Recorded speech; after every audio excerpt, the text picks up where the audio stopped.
and popping the box open, Bam bam.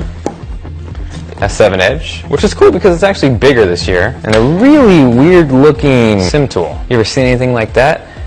You got a USB connector. If you just want one straight USB cable, they got you covered. Power brick, USB cable, and last but not least, these are some stealthy looking headphones, man. Oh, I just got psyched out, man. and what had happened was, for whatever reason, maybe it was the box color, I thought these were some matte black, super cool looking headphones, but in fact, they look really familiar.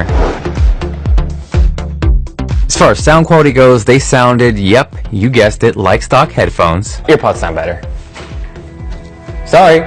Now, is that a reason to base your decision off a phone to buy? Which stock headphones sound better? Absolutely not. 100%. No. Yeah. No. As far as what's new and how it differs from the S6 Edge, first off, we see a bigger display jumping from 5.1 inches up to 5.5. The resolution, however, still remains the same at 1440 by 2560, and that by no means is a bad thing. It still looks crisp as hell, but now with more screen real estate. Watching video, playing games, all look incredible, and Samsung is really making a strong case for having the best smartphone displays on the planet. Now, another huge change is the increase in battery capacity. With the S6 Edge, that came in at 2600 milliamp hours, but with the S7 Edge, that packs a monstrous 3600 milliamp hours, and that is what I call battery gains. We also see a slight bump in RAM, with 3 gigs on the S6 Edge and 4 on the S7 Edge. Now, what may be considered the greatest comeback since Michael Jordan came out of retirement, micro SD card expansion is back. No longer do you get the various storage options like you did with the S6 Edge. There is one single 32 gigabyte model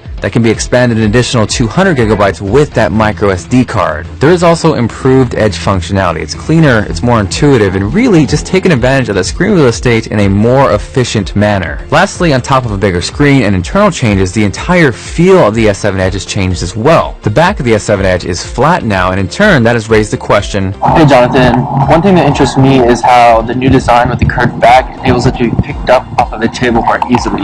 and surprisingly, that change made a big difference. It was easier to pick up the S7 Edge, and to me, that is awesome because it's not a benchmark, it's not a speed test, but rather it affects how you would use a product in your everyday life. Hey John, what do you think of the new smaller megapixel count in the S7? So that seems to be a major question with the S7 Edge, and S7 for that matter. Is the drop from 16 down to 12 megapixels considered a downgrade? Megapixels are not the most important factor when it comes to a camera. You have the sensor, the optics, the software, and what that's going to equate to is more autofocus points, which in turn leads to faster focusing. Picture quality, as you could hopefully see, is on